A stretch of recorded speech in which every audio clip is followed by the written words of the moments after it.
Misinformation, unfortunately, has become an everyday reality that we have to deal with. Barbara McQuade is a professor at the University of Michigan Law School. From 2010 to 2017, McQuade served as the USattorney for the Eastern District of Michigan, appointed by President Barack Obama. She was the first woman to serve in that position. She's joining us today to talk about her new book, Attack from Within: How Disinformation is Sabotaging America. And before we get into the details, I want people to understand why you wrote this book, why you thought it was important. You busy person, we see you on MSNBC. You always have such incredible insights. You have a teaching career. I'm sure you're researching other things, but yet you take time out to write this book. Why did you do that? Well, thank you very much, Senator. I just want to say first, thank you for inviting me to be here. Thank you to One Country. Thank you to the University of Chicago Institute of Politics and everybody who's spending time with us today. It's really an honor to be with all of you. So as to why I wrote this book, I spent most of my career before I was U.S. Attorney as a national security prosecutor. And I now teach national security law at the University of Michigan Law School. And one of the things I have seen during my time in working in national security is a real evolution in the threats to national security. When I first started, it was Al-Qaeda, it evolved to ISIS, then it was Russia and China. And now I see the greatest threat to our national security as disinformation. And it's not just coming from our hostile foreign adversaries, which I suppose is understandable that they would be engaging in information warfare, but attacks from within our own country. That's where the title of the book comes in, Attack from Within. People within our own country embracing disinformation in an effort to advance their own agenda, whether it's political or profit or personal ambition. And I wrote the book in an effort to provide an accessible book, readable by ordinary people, so that people could understand and identify this threat so that would be less likely to be manipulated by it. Yeah, I mean, it's such an important book. And what's so interesting is occasionally I'll say, well, when Russia was and China were trying to influence our election, and they're like, that didn't happen. And I'm like, yeah, it kind of did. And there was a bipartisan report issued by the Senate Intel Committee talking exactly about that, about Russian influence. You could say, well, who were they trying to persuade? But the bottom line is even that fact has taken on a partisan tint. And people don't want to even acknowledge what is totally provable factually. And so that this gets to your phrase, the phrase that you use, tribe over truth. Can you explain what you mean by that when you talk about that in your book? Yes, I think that we have entered a phase where certainly some people are fooled by disinformation. They read something, they believe it to be true. But there is a large segment of the population that knows better. They see something, and as you just said, it's verifiably true that Russia interfered in our election in 2016, that China has been interfering with our election. There's verifiable evidence, and yet people deny those claims. And they deny it because they want it to, a certain set of facts to be true and inconvenient facts to not be true. And so rather than acknowledge truth, they will instead go along with or advance a narrative that they know to be false because they want to win over telling the truth. You think about what happened on January 6th.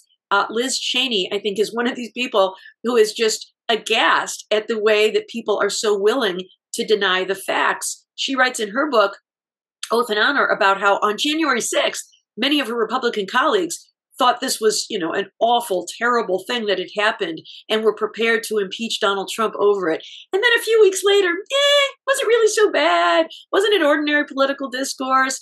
Wasn't it just a normal tourist visit? And, she was about tearing out her hair. But it is this idea that people care so much, we're so polarized, that they'd rather win than to acknowledge truth. And as Liz Cheney said during those congressional hearings, we cannot remain a free country without a commitment to truth. Well, it's incredible because occasionally I would ask, constituents would come up to me and say, why aren't you more supportive of the former president? And I said, we don't always agree, but doesn't it bother you that he doesn't tell the truth? And they never argued that he told the truth. They never said, "Oh no, he's not. He's a truth teller. Everything he says is absolutely correct," because they see it with their own eyes. But they say they all do. So what? And that it's that so what that has become so incredibly difficult to overcome, because everybody thinks, oh, these people are fooled. No, they're in a lot of people are in the category of so what? So what if he's not telling the truth? So what if you're skewing the facts? And so yesterday we interviewed a participant in the podcast and talked about authoritarianism and here and around the world. And we talked about Project 2025. How do you tie disinformation to authoritarian impulses, not just in this country, but across the globe? Yeah, these things go hand in hand. And that's because when people are engaging in disinformation, one of their goals is to seize power from the people. You mentioned the so what about truth, where people know they're being lied to and they don't care because they care more about winning. Well, it may be that your guy is the one who's winning now, but it could be that tomorrow it's not your guy who is winning. And so be careful what you wish for there, because if you give up process and you cede power to people just because you believe they're aligned with your vision, that could result in calamity tomorrow. But the so what is really interesting. One of the authors I cite in my book is a man named Peter Pomerantsev, and he is somebody who analyzes Russian media. He is himself Russian. And one of the things he talks about is the way Putin grabs power is that he has convinced the public not that he is honest, but that everyone in politics is corrupt. Right. Because if they're all corrupt, as you said, if they all lie and they're all corrupt, then truth is for suckers. Truth is for the naive. Grow up, get over it. They're all a bunch of crooks. And so instead of choosing a candidate that you believe has integrity, what matters more is which candidate will advance your own interests, which one will be a strong leader for your country, which one will take a no prisoners view, which one will deliver prosperity. And that is how Putin has been able to take such hold in Russia. And the result on the people is that they become very cynical about politics, that votes don't matter, and eventually they become numb and exhausted by it all, and they disengage from politics. And so, you probably talk to people I do who say, oh, I'm so exhausted by all of it. Yeah. They're all a bunch of liars. They're all a bunch of crooks. One's as bad as the other. I'm not going to vote at all. I'm going to vote for a third-party candidate. And that is really playing into the hands of authoritarians, because if they can neutralize the good people, then they've got, their supporters who are reliably showing up to vote for them. And that's a way of gaining power and taking power from the people in a democracy. So, and part of this is an attack on institutions. And I think we've seen that over and over again, whether it is now what's happening, the Justice Department is compromised. I'm sure that hurts your feelings, but because the integrity of the people at the Justice Department, or Congress, they're all crooks, or back to that it doesn't matter. My crook's better than your crook. My liar is better than your liar. But we also have lost, especially I think in rural America, trust in institutions. How dangerous is that, Barbara? Yeah, I think one of the reasons we've lost trust in institutions is we just know more. We have a lot more information. It starts probably with the Pentagon Papers and then into Watergate, with television and more scrutiny and more media. We just, we have a chance to see all these warts. And of course, the things that are newsworthy are things that are unusual or controversial, which are the bad stories. Nobody reports that today the Justice Department did its job. Thousands of people came to work, worked hard, and served the American people. That's just not newsworthy. That's what happens most days. But instead, when there is something negative, it becomes noteworthy. And it's the same thing that's used to suggest defunding the police, undermining the Department of Justice, undermining the FBI, our courts, these occasional instances where there is an injustice or occasional instances of an abuse of power. And then a suggestion, taking that germ of truth and suggesting that it's widespread and that anytime a court rules against you, they're out to get you. It's politically motivated. It's partisan. But it is our institutions that are here to protect us from partisanship. At the Department of Justice, there are policy guidelines, there are levels of review and oversight and appeals at the other end to prevent cases from being brought for partisan reasons. Our courts, even though judges certainly might have a certain worldview that they bring with them to the court, I believe are doing their best to decide a case based on the laws and the facts. And when we undermine those institutions, I think that we invite people to engage in vigilante violence, because we have all kinds of differences of opinion in this country, but we have agreed as part of our social contract to resolve our disputes at the ballot box or in courts of law peacefully. But what we are starting to see is, because of this agitation that we can't trust these institutions, that instead people are hearing the call to take the law into their own hands, whether it's Kyle Rittenhouse on the streets of Kenosha, Wisconsin, or the man who attacked the FBI field office in Cincinnati after the search warrant at Mar-a-Lago, or, of course, the greatest example, those who attacked the Capitol on January 6th, trying to obtain by brute force what they could not obtain through legal process. Yeah, I mean, I think it's so interesting because the media plays a role. And we've got a question from James, who's in the audience. And is the legacy media, and not only Fox and MSNBC and CNN, a major part of the problem with the whataboutism? He asked the current Wall Street Journal article about Biden's decline, with only using Kevin McCarthy as a named source as an example, that there's it's not just, I mean, everybody wants to point at the kind of slanted, I won't say biased, but slanted cable media, when we know, and you know, if you've been involved in anything, that the Main Street media, just stream media, basically reaches out and I think catastrophizes things that maybe aren't catastrophes, and goes for the sensational story, or they quote one source because it fits a narrative that they think will get a click. Isn't that a problem with disinformation? Yes, I think so. I think in a number of ways. So mainstream media, I think, I think overall reporters are out there doing their best to try to be objective, to try to be fair, to try to report stories accurately. But the world has shifted, and I don't know that mainstream media has adjusted fully as it should or needs to.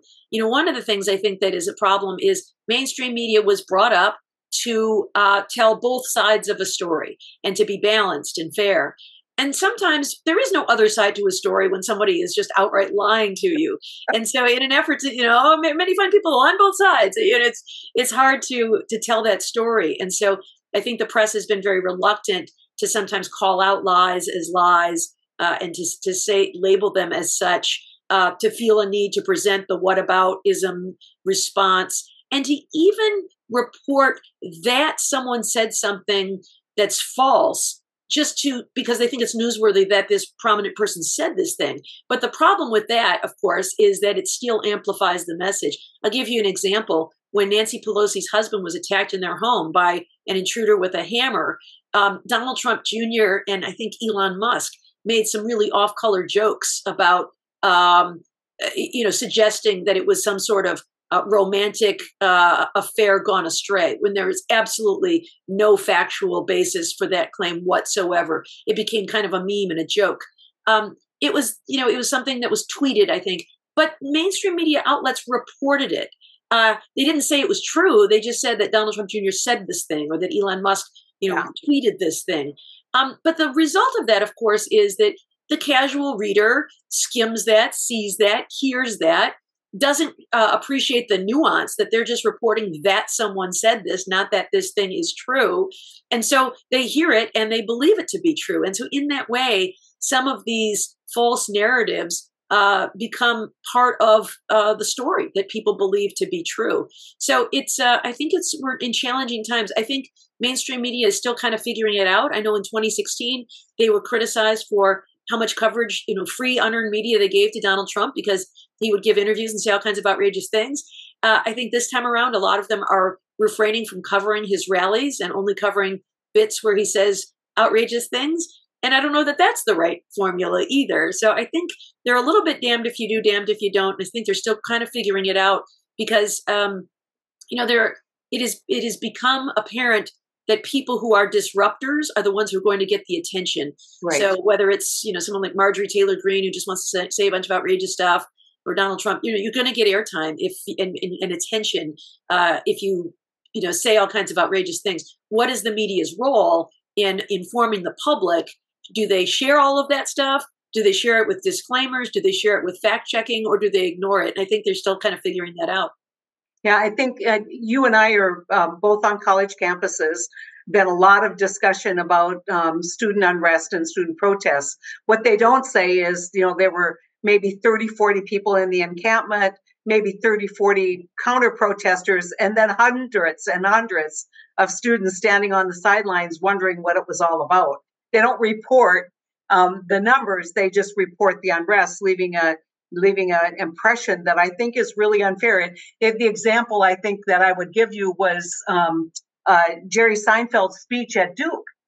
So 20 protesters got up and walked out. That probably happens on every graduation day to every graduation speaker, but yet the headline wasn't what Jerry Seinfeld, said to the students, or, the wisdom that he imparted. It was that he got protested.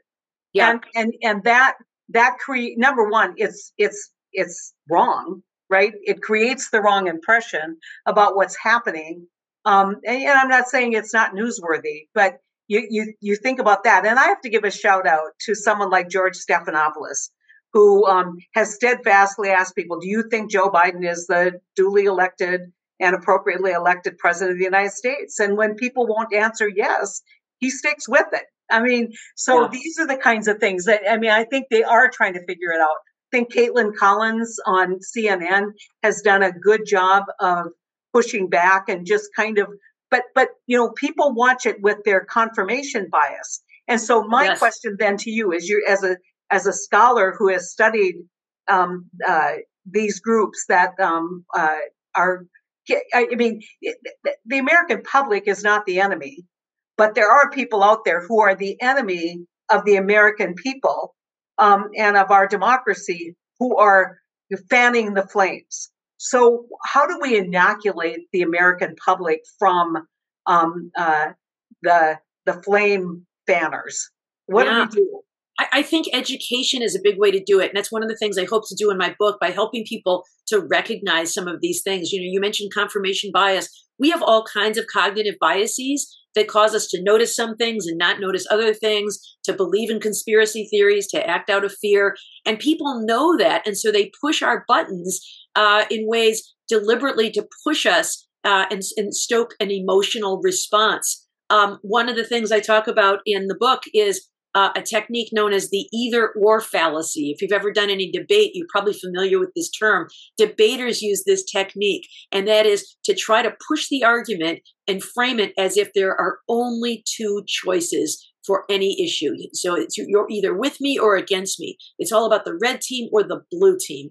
And so in politics, it is talking about your opponent as if they are an existential threat to democracy. They're communists, radicals, left wings, or far right MAGA, whatever it is. Really trying to push people and stoke division in society. That's one of the things that Robert Mueller found that Russia was doing during its 2016 influence campaign, just trying to stoke division in American society. Because if we're fighting with each other, then we're less likely to be paying attention about his efforts to unite the former Soviet republics under the banner of Mother Russia. But I think Americans have adopted that same strategy of this either-or fallacy, us versus them, and then drape yourself in the American flag, drape yourself in all that is good about American history and religion and tradition and nostalgia, and then portray your opponent as other.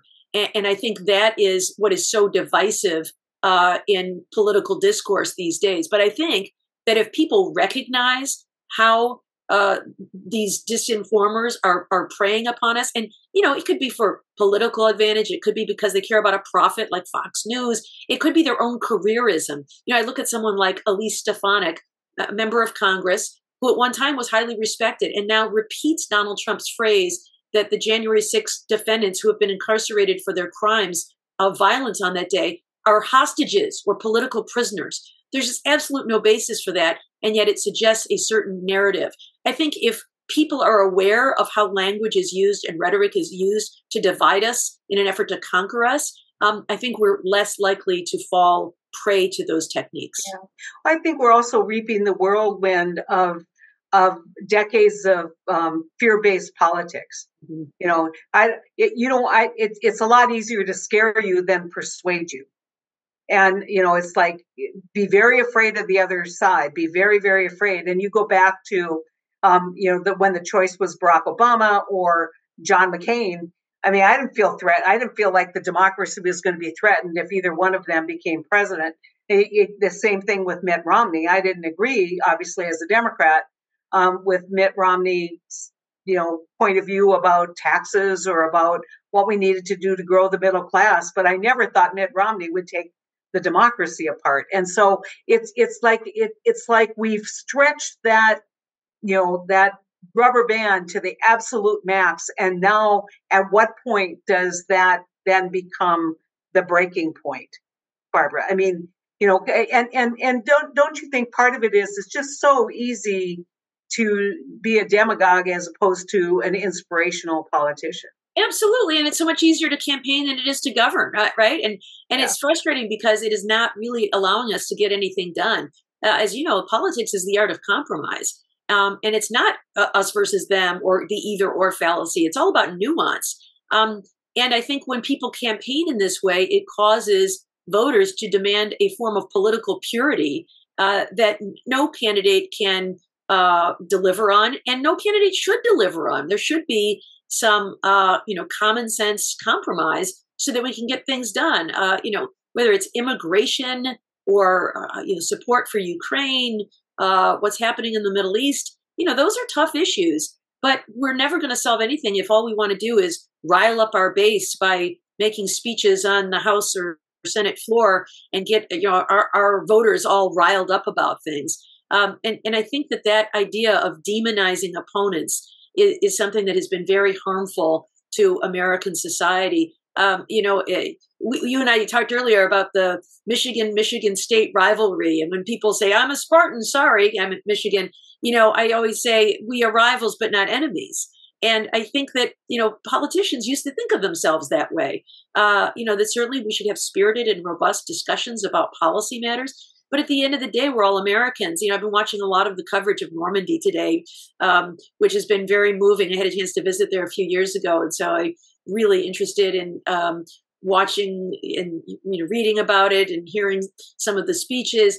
And, it's such almost impossible to think about how united and cohesive we were at that time when we were all working together.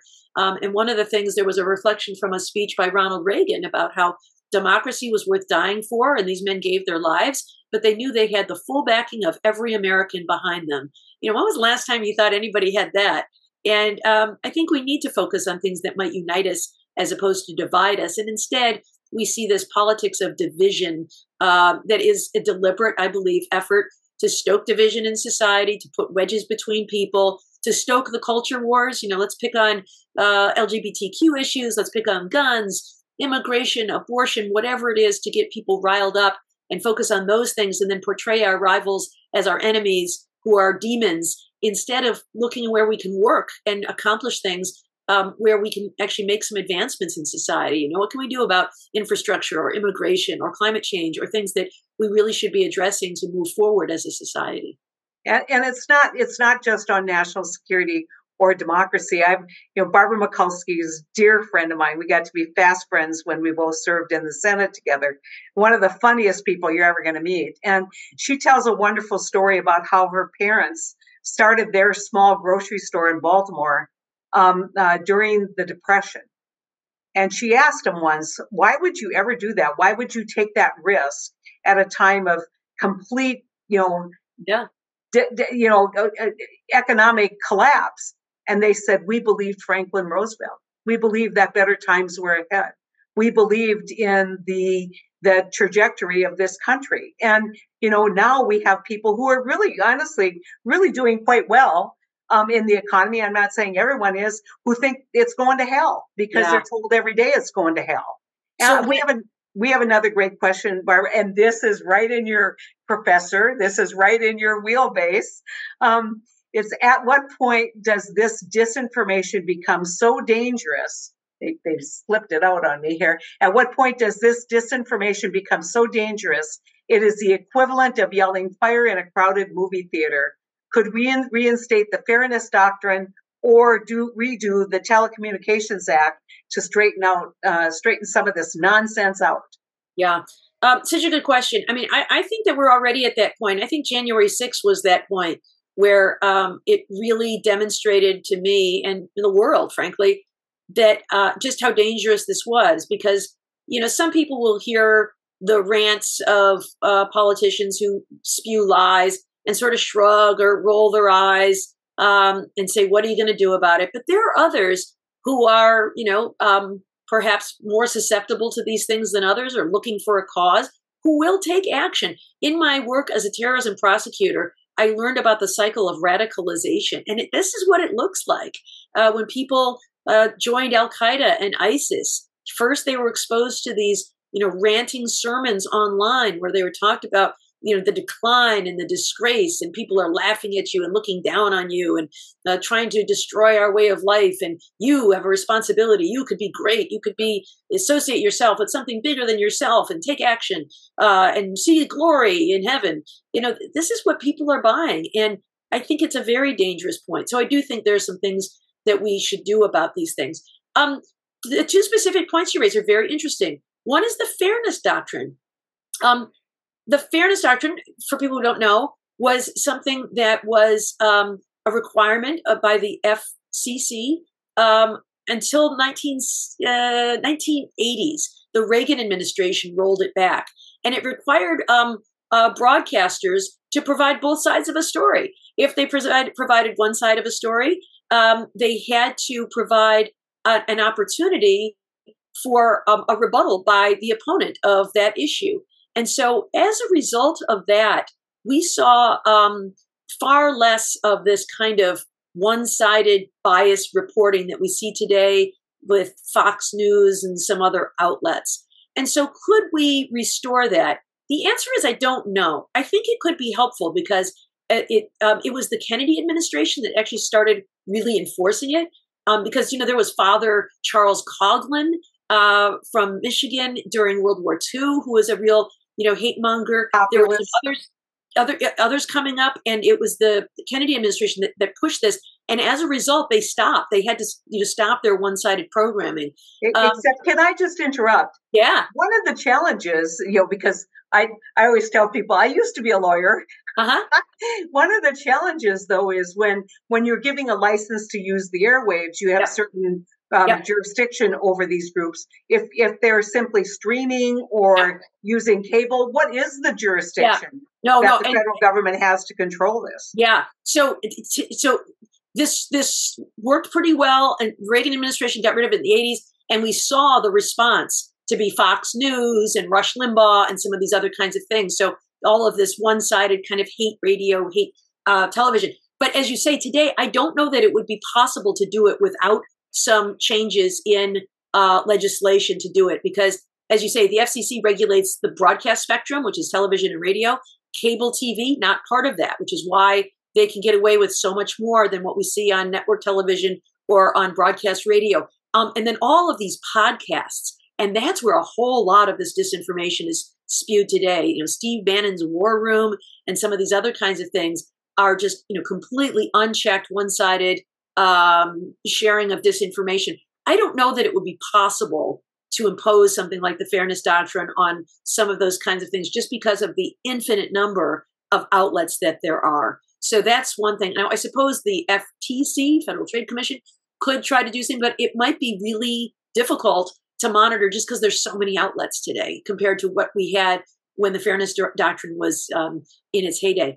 With regard to the Communications Decency Act, that, of course, is the act from 1996 that said that internet service providers are immune from legal liability because they are just the platform and others are users who use that platform. And so the social media companies cannot be responsible for what people say there, even if it is false and defamatory or threatening. It is the speaker and not the platform that is responsible. And in 1996, that probably made a lot of sense. The goal then was to foster innovation and to incentivize people to invest in social media platforms and other kinds of experimental internet services. and it seemed to work. But I think that it's always important to rethink things as time goes by. When the internet was in its infancy, it was a very different creature than what we see today. I like to say it's sort of like raising a baby alligator in your bathtub. Like, it's really cute and adorable when it's a baby, and then it grows into a man-eating predator, and you got to do something different about how you're caring for that thing. And I think the same is true with social media. It's grown up in ways that nobody could have foreseen in 1996. I don't know that we need to have complete regulation of all content or make Facebook and X liable for every single lie that's posted there. That might be an impossible task in light of the many millions of users who use it. But I do think we could consider regulating some of the processes that are there. The way they're scraping our private data and selling it to data brokers, or the way they allow bots to run rampant online. These are just AI programmed accounts that pretend to be real people to pick fights with you or amplify and like and share other false claims. I think we could regulate the algorithms that are the computer code that tell the platforms what to prioritize and what to lift up to the top of our feeds. We know from a Facebook whistleblower that Facebook was amplifying content that was designed to outrage, because the more outraged people were, the longer they stayed on the platform and the more money Facebook made from its ads. And so, can we regulate those kinds of things? And one more is just disclosing who pays for political ads on social media. On TV, I'm sure, Senator, you had ads you posted that said, "I'm Senator Heidi Heitkamp and I approved of this ad." That's true for television and radio, but not for the internet. And so it could be that ads are being posted there that are paid for by the campaign or by some special interest or a foreign country.